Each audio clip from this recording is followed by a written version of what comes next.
comment ça va aujourd'hui?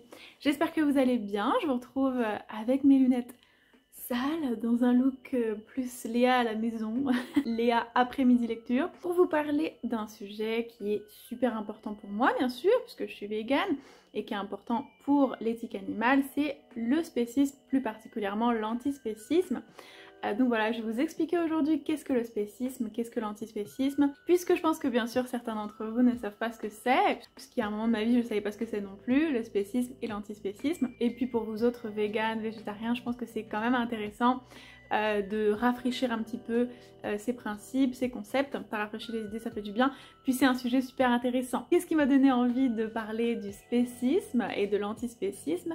C'est la journée mondiale pour la fin du spécisme à laquelle j'ai participé samedi à Paris, puisque j'habite à Paris. C'est ma première journée mondiale pour la fin du spécisme, ma première journée de militantisme en tant que végane, et c'était vraiment génial et important pour moi, puisque être végane c'est pas un choix personnel, c'est une question de justice sociale en fait. Donc ça dépasse ma personne et c'est important pour moi de mettre en place des actions qui font que je suis alignée en tant que personne avec mes valeurs, et c'était carrément ça samedi, cette journée c'était trop bien. Et voilà, je suis super sympa puisque pour ceux qui n'ont pas pu y aller, j'ai filmé quelques images.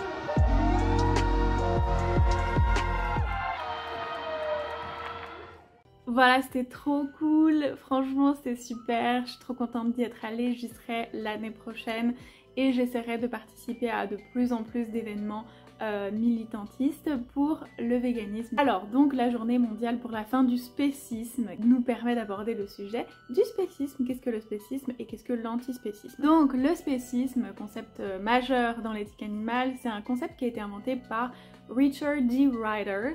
Désolée, c'est une tentative d'accent américain. En 1970, et donc qui a pour idée d'attribuer des valeurs et des droits à des êtres sur la seule base de leur appartenance à une espèce. C'est le cas par exemple quand on traite différemment la vie d'un chien, d'un cochon. Donc voilà, le spécisme induit directement un traitement discriminatoire.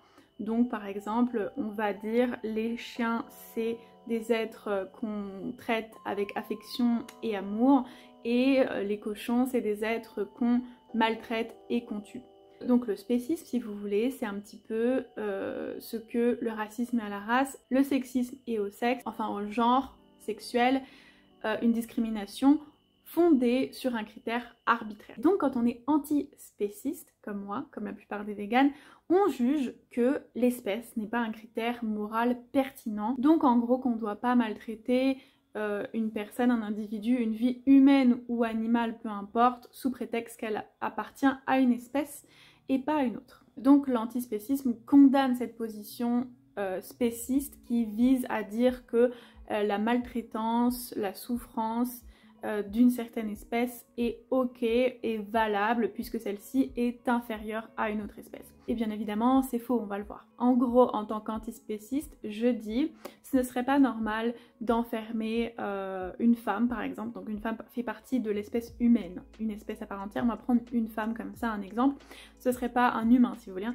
Ce serait pas normal d'enfermer une femme toute sa vie dans une cage et de nier complètement ses besoins et de l'inséminer artificiellement, et quand elle donne naissance à son enfant, de voler son enfant, de voler son lait, de ne pas donner son lait à son enfant, et après avoir exploité toute sa vie, la tuer. Et la même chose pour son enfant. On est d'accord, c'est très choquant ce que je dis. Vous voyez comme c'est choquant quand on remplace un animal par une femme.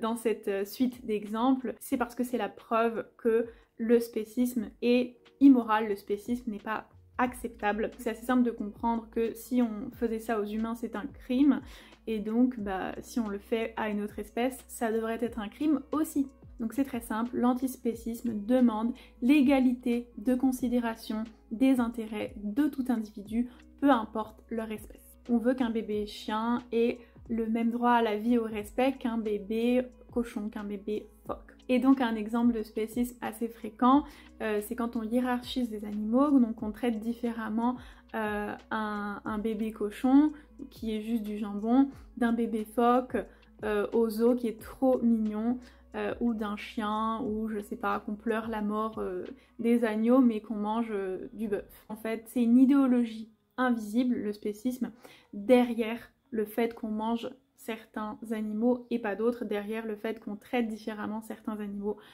sans aucune raison valable. Donc voilà, si je vous pose la question, donnez-moi une raison valable de tuer, d'exploiter et de manger des animaux. Je pense que la plupart d'entre vous vont me répondre il y en a pas. Et ceux qui vont me répondre en faveur du spécisme vont me dire que puisque les animaux sont une espèce qui n'ont pas le même langage, le même raisonnement, le même fonctionnement que nous, eh bien c'est une espèce inférieure et donc on peut l'exploiter. Pire, il y en a qui pensent que les animaux ne posséderaient pas leur propre raison, leur propre langage, leur propre mode de fonctionnement et qu'ils ne seraient pas capables de ressentir des choses comme la souffrance notamment. Et ça c'est vraiment la question fondamentale sur l'éthique animale. Puisque bon, bien évidemment on sait aujourd'hui, c'est prouvé scientifiquement que les animaux sont capables de penser, raisonner et sentir. Ils ont leur propre langage, leur propre façon de communiquer et qu'ils sont capables de développer une culture et que même certains animaux ont une conscience. Donc voilà, maintenant on a les preuves scientifiques pour contester en fait la validité de ces qualités intellectuelles comme critères de considération morale. Mais bien évidemment, c'est pas la question principale du tout de savoir si les animaux peuvent parler, penser ou communiquer pour ne pas les maltraiter. La question, c'est de savoir s'ils souffrent ou pas. Ce qui est pertinent, c'est de se poser la question de la sensibilité des animaux pour pouvoir justifier notre comportement à leur égard. Et donc c'est là qu'on peut parler du terme magnifique de sentience, qui est un terme très important dans l'éthique animale. C'est juste un synonyme de sensibilité. Sentience, c'est la même chose que sensibilité, c'est-à-dire capacité à ressentir des expériences subjectives, donc des sentiments, des émotions, des expériences vécues. Donc le terme sentience a été développé par je crois des philosophes anglais, juste pour développer un terme un peu plus valorisant et moins redondant, parce qu'en fait sensibilité c'est souvent utilisé comme « oh cette personne elle est sensible », c'est insensible, sous-entendu il a une capacité à s'émouvoir facile.